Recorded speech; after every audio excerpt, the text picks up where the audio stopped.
मैं गुस्सा करना नहीं चाहता, लेकिन फिर भी पता नहीं क्यों गुस्सा आता है।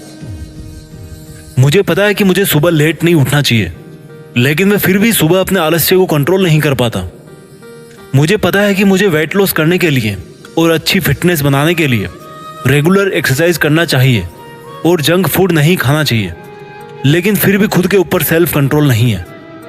जब आपको लग रहा है कि ये काम मुझे नहीं करना चाहिए, लेकिन फिर भी आप अपने मन के वश में होकर उस काम को करते जा रहे हो, या आपको लगता है कि आपको ये अच्छा काम करना चाहिए लेकिन आपका मन नहीं है उस काम को करने का, तो इसका मतलब है कि आपका मन, आपकी इच्छाएं और आपका आलस आपको कंट्रोल कर रहे हैं, ना कि आप उनको कंट्रोल कर रहे हैं।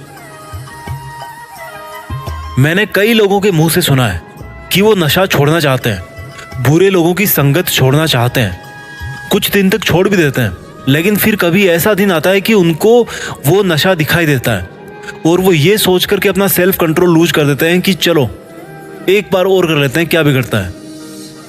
सोचिए, अगर आप एक विद्यार्थी हो और आपने समय पर पढ़ना सीखना, समय पर सोना सीख लिया, तो फिर आप क्या नहीं कर सकते।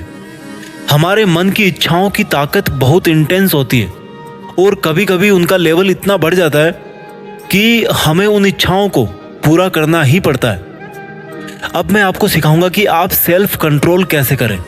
अगर आपको किसी काम को करने से बचना है या किसी काम को अपने आलस वाली या काम को टालने वाली आदत से बाहर निकलकर करना है, तो आपको इस वीडियो को अब लास्ट तक सुनना पड़ेगा।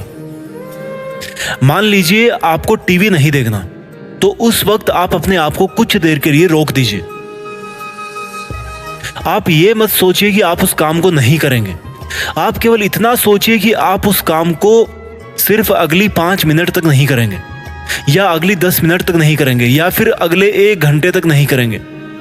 ऐसा करने पर क्या होगा कि आप अपने दिमाग को इंस्ट्रक्शन दोगे कि हाँ, ये काम तो मैं करूंगा, लेकिन थोड़ी देर बाद में करूंगा। इसी तरह से जब जब आपको ये ख्याल आए कि ये काम मुझे नहीं करना चाहिए, तो उसको पोस्टपोन करने की कोशिश करें। अगर आपको बात बात पर गुस्सा आता है, तो केवल इतना सोचो कि मैं अगले 5 मिनट तक गुस्सा नहीं करूंगा, 5 मिनट बाद गुस्सा करूंगा। देखना, अपने आप 5 मिनट के बाद में आपका गुस्सा गायब हो जाएगा। हमारी जो विल पावर होती है किसी भी काम को करने की या किसी भी काम को नहीं करने की, वो विल पावर एक मसल की तरह होती है, उसको ट्रेन करना पड़ता है। कितने लोग हैं जो सुबह उठकर अपना बेड ठीक नहीं करते। इट विल टेक हार्डली 1 और 2 मिनट्स, इससे ज्यादा टाइम नहीं लगता बेड ठीक करने में। और एक्चुअल में आप उस टाइम बेड ठीक नहीं करोगे, आप उस टाइम अपनी विल पावर को ट्रेन करोगे, सेल्फ कंट्रोल करना सीखोगे। कितने लोग हैं जो खाना तो खुद बनाते हैं, लेकिन खाने के बाद में बर्तनों को सिंक में रखकर ही छोड़ देते हैं और ये सोचते हैं कि अगली बार जब खाना बनाऊंगा तब बर्तन साफ कर लूंगा। कितना टाइम लगता है बर्तन साफ करने में? खाना बनाने में अगर 30 मिनट लगते हैं, तो बर्तन धोने में 3 मिनट भी नहीं लगेंगे। और उस 3 मिनट में अगर बर्तन साफ कर लिया आपने, तो आप क्या करोगे? अपनी विल पावर को ट्रेन करोगे, अपना सेल्फ कंट्रोल बढ़ाओगे। इस तरह से दिन में बहुत सारे काम हैं जो आपको करने चाहिए और जिनको करने में आपको हार्डली कुछ मिनट्स या कुछ सेकंड्स लगते हैं। और जब आप सुबह से लेकर के शाम तक ऐसे बहुत सारे काम करोगे, मान लीजिए आपने ऐसे 15-20 काम कर दिए, तो एंड ऑफ द डे आप इन सभी एक्शंस की ड्यूरेशन को जोड़ोगे तो वो टोटल निकल के आएगी 30 मिनट, 40 मिनट, 45 मिनट्स। और इन 40-45 मिनट्स में आप क्या कर रहे हो? अपने सेल्फ कंट्रोल को बढ़ा रहे हो और अपनी विल पावर की मसल को स्ट्रॉन्ग कर रहे हो। जब कोई एक बंदा जिम जाता है ना, बॉडी बिल्डिंग के लिए, अपनी फिटनेस को मेंटेन करने के लिए, तो उसका भी एक एवरेज सेशन जो होता है वो 45 मिनट, 1 घंटे इस टाइप का ही होता है।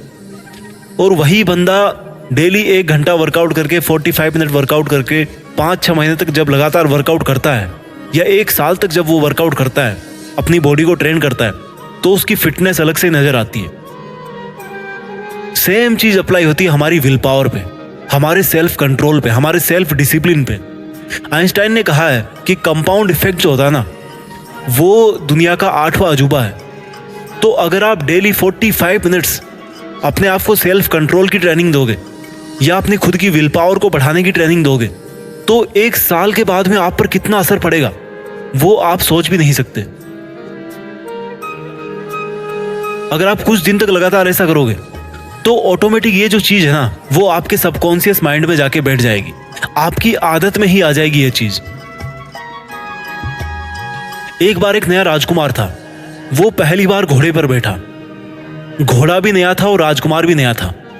उसके गुरु ने उसको बोला कि जब भी कोई गड्ढा आए तो उस घोड़े की रस्सी को पीछे की तरफ खींचना और घोड़ा अपने आप जंप कर जाएगा। राजकुमार ने वैसा ही किया। आगे जाकर के एक गड्ढा आया, उसने घोड़े की रस्सी को खींचा और घोड़े को बोला कि जंप कर जा।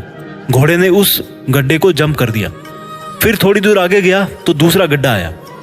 फिर उसने घोड़े की लगाम को पीछे खींचा और घोड़े को बोला कि चलो जंप कर, तो घोड़ा फिर से जंप कर गया। तीसरी बार फिर से एक गड्ढा आया और उस राजकुमार ने वही किया। घोड़े को फिर से उसने बोला रस्सी खींच के कि जंप कर। घोड़ा फिर से जंप कर गया। थोड़ी देर बाद में राजकुमार को नींद आ गई और एक दूसरा गड्ढा और आ गया सामने। अब क्या होगा? इस बार राजकुमार ने घोड़े को कुछ भी नहीं बोला, लेकिन घोड़ा अपने आप उस गड्ढे को जंप कर जाता है। यही सेम चीज होती है हमारे दिमाग के साथ में, हमारी विल पावर के साथ में, हमारे सेल्फ कंट्रोल के साथ में। अगर आप 3-4 बार या इससे ज्यादा बार भी प्रैक्टिस करोगे किसी चीज की, तो वो अपने आप आपकी आदत में बन जाएगी। आप डेली इसकी प्रैक्टिस कीजिए। एकदम से कोई पहाड़ नहीं टूटता है, धीरे धीरे तोड़ना पड़ता है। और अगर आपने अपने मन को कंट्रोल करना सीख लिया, अपनी आदतों को कंट्रोल करना सीख लिया, अपनी बुरी आदतों को छोड़ करके अच्छी आदतों को करना सीख लिया, तो मुझे नहीं लगता इस दुनिया में कोई ऐसी चीज है जो आपको आगे बढ़ने से रोक सकती है, या दुनिया में ऐसी कोई चीज है जिसको आप हासिल ना कर सको। बस फर्क इसी बात का है कि आप अपने आप को कंट्रोल में रखो, अपने आप को डिसिप्लिन रखो। डिसिप्लिन लाइफ में बहुत ज़रूरी है। बिना डिसिप्लिन के कुछ नहीं मिलता। जब एक लड़का सेना में भर्ती होता है तो उसको डिसिप्लिन सिखाया जाता है, उसको ट्रेंड किया जाता है, और वही फिर आगे जाकर के एक बहादुर सैनिक बनता है और दुश्मनों के साथ मुकाबला करता है, उनको हराता है। ट्रेनिंग करना बहुत ज़रूरी है। आई होप आपको ये वीडियो अच्छा लगा होगा। अगर आपको ये वीडियो अच्छा लगा तो मुझे कमेंट करके ज़रूर बताइएगा। मैं आपके लिए लाता रहूँगा ऐसे बहुत सारी वीडियोज़। आगे बढ़ते रहिए और अपना ख्याल रखिए। जय हिंद, वंदे मातरम।